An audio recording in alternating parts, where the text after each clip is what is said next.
station is yet. Are you tired of getting killed by enemies you will never see? Shouting in anger, "Where was he?" as your enemies mock you from the bush they've hidden in for the last 10 minutes? Would you like to see where you die from? Or perhaps even kill enemies instead? Well, suffer no more, my friend. This is the ultimate guide to spotting in squad.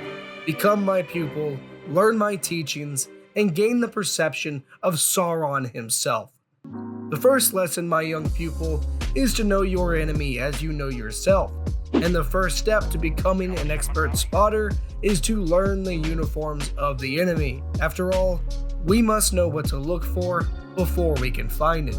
It's best to learn as we play, so I've made a neat little diagram for you with every uniform of every faction in the game.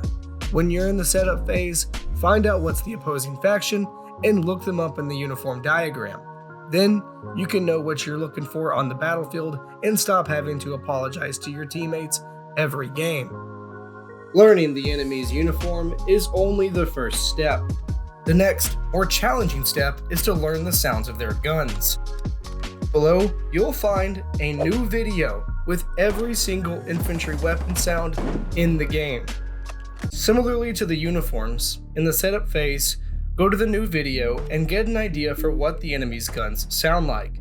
Then, the real fun can begin. You now know what the enemy look and sound like, so now you can use your ears and eyes in tandem to become a beast at spotting. Let me show you how. You see, humans are genetically brilliant at spotting movement. Another 1331, top of the hill, 400 meters. But the faster you move, the less likely you are to find hidden enemies. However, it's not viable to crouch walk your way through the whole map either. So, I've come up with some techniques to use in specific situations. The first technique is called the quick scan. Standing still or moving slowly, do a steady 180-degree scan in front of you, usually while unscoped. This is to obtain some sense of the local terrain and to catch any unhidden and unsuspecting enemies nearby. This works especially well while recovering stamina. With this technique, you should look for enemies, obviously, but also look at your surroundings for terrain and any cover enemies might pop up from. Then, you can focus your sight on these points of interest, as we will call them. You should consider this the first step to getting your bearings when in a new position or while on the move. The next technique is called focus spotting, where some kind of visual or audio signal has given a hint as to where the enemy may be, whether it be gunfire, marks on your map, or a call out from a teammate. Preferably in cover, aim down your sights toward the suspected area. The ideal position is to be completely surrounded by cover with only a narrow but important line of sight on a particular point of interest or avenue of approach. This way, you can focus all your attention forward without having to worry too much about what is to the side or rear of you.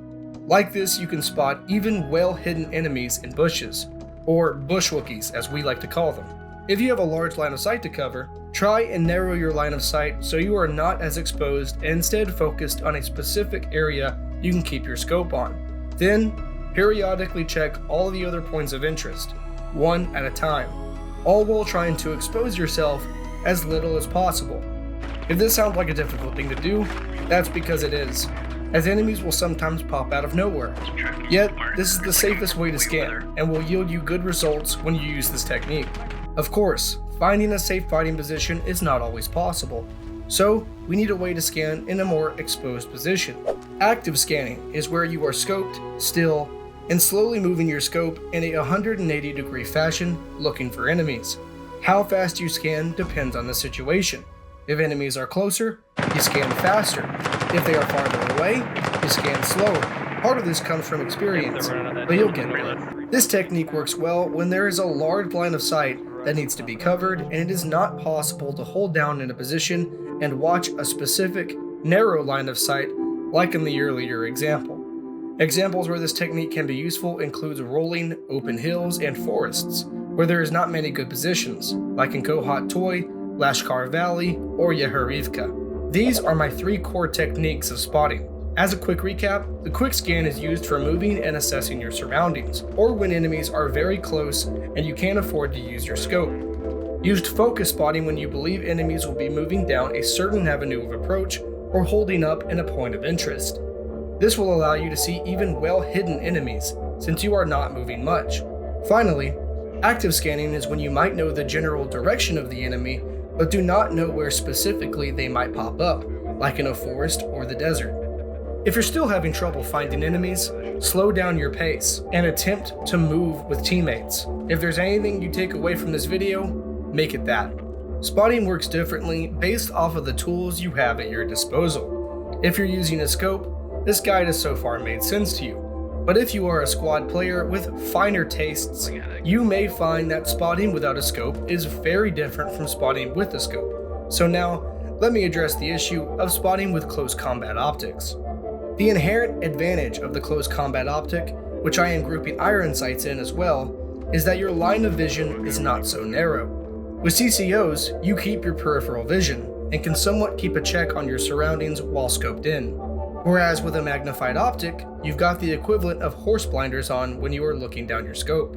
That's why, when you're using the scope, you should consider unscoping and scanning if the situation is chaotic or enemies might be close. Staying scoped all the time puts you in danger. The disadvantage of CCOs is clear though. Spotting is a lot more difficult, and if you aren't careful, enemies with magnified scopes will usually find you before you find them. To make up for this, CCOs should make frequent and ample use of their best spotting tool, binoculars.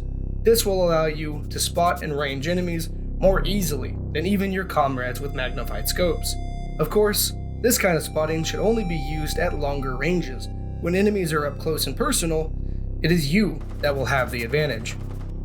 Now let's talk about one of your most powerful visual tools, your map.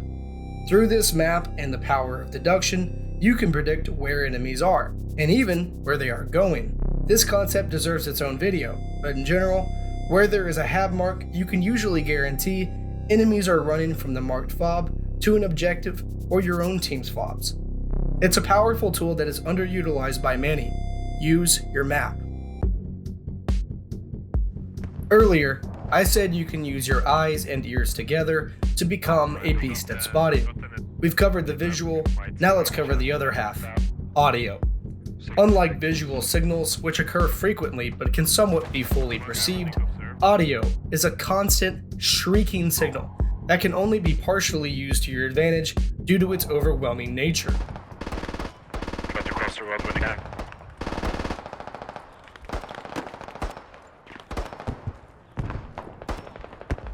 The sounds of 100 players with dozens of vehicles clashing is too much for the human ear to parse through completely.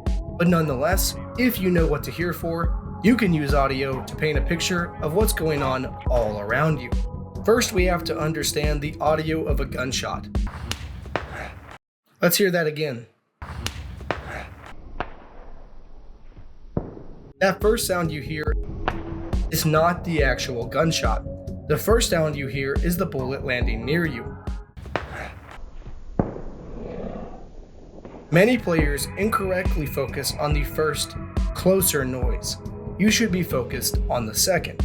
This is when it becomes useful to know how the enemy's guns sound, because you can know the difference between your guys and your enemy's firing. And according to how loud the gunfire is, you can even guess how far away the enemy is. To the fence, you just fucking lit me the fuck up. Audio does not just apply to gunshots either. A keen ear can hear an enemy moving around them, the distant sound of an armored vehicle moving closer, or most importantly, the sound of radio chatter from an enemy radio. Your ears are second to none when it comes to spotting. Learning how to analyze a battle through sound and converting that to useful information is one of the most sought after skills of a squad leader. Start trying as you play, and you will get better over time. Now to connect the ear and eye together. It's demonstrably simple in concept, but difficult to actually pull off. Use visual and audio signals together to complete the puzzle of where enemies are or might be. It's that maddeningly simple. More eyeballs equals more enemies spotted. The more friends that are with you, the more likely you are to find that bush Wookiee, and even more likely to kill him without losing your life. And even if you do bite the dust, your friend can pick you up anyways. In squad, it's all about teamwork, and there is only so much your own ears and eyeballs can do by themselves. So, if you want to be successful in squad, the golden rule is to fight with friends, and most importantly, communicate with them. After all, eyeballs mean nothing if the mouth does not speak for them. With my resources and these new tips, you are ready to play squad with renewed confidence in your spotting abilities. Keep your eyes on the lookout for an upcoming guide on the art of movement in squad as a sequel to this video. Now, get out there and make some poor bastard's day a lot worse. As you can probably tell, this is not all that goes into being infantry in squad. We've yet to cover positioning, movement, suppression, and so much more. So, stay tuned for future guides to level up your gameplay. If you enjoyed the video, please like, comment, and subscribe, and feel free to share my resources links with anyone who wants them. Peace.